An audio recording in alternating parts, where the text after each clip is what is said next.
안녕하십니까, 이주영 법무사입니다.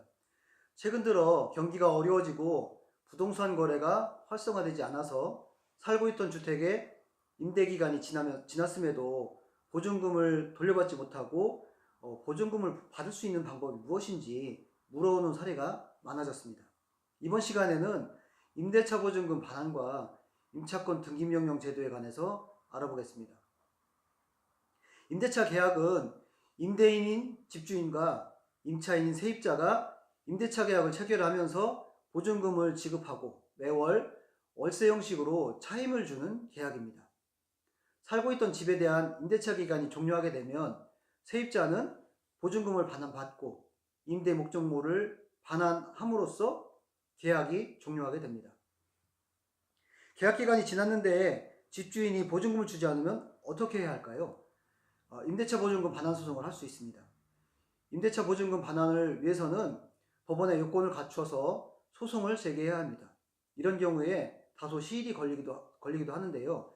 다만 주의할 부분이 임대차가 묵시적 갱신이 되기도 하고 임대차 기간이 연장되기도 하고 또 소송 진행 중에 주민등록을 이전해서 새로 들어가는 집에 대한 대항력을 인정받게 해야 하는 경우도 발생합니다.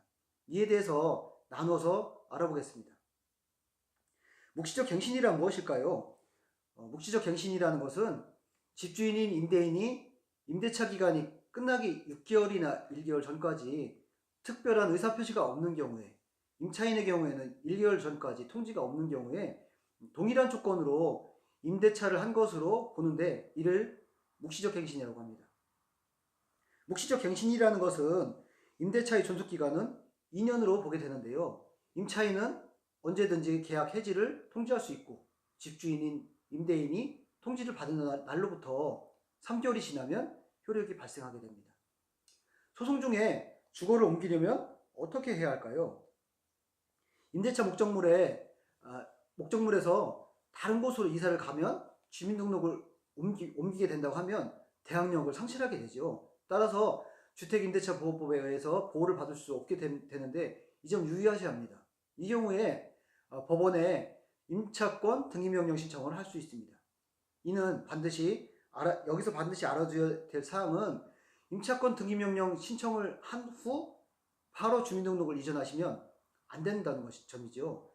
법원의 결정이 있는 후에 임차권 등기사항이 등기부등본, 등기사항 정부증명서죠. 여기 을구에 기재된 것을 확인한 후 주민등록을 이전해야 한다는 점입니다. 임대차 보증금 반환 소송과 임차권 등기명령 제도에 관해서 궁금한 사항은 이주영 법무사에게 문의하시면 상세히 상담해 드리겠습니다. 이상으로 임대차 보증금 반환 소송과 요건, 묵시적 갱신, 또 임차권 등기명령 제도에 관해서 알아보았습니다. 감사합니다.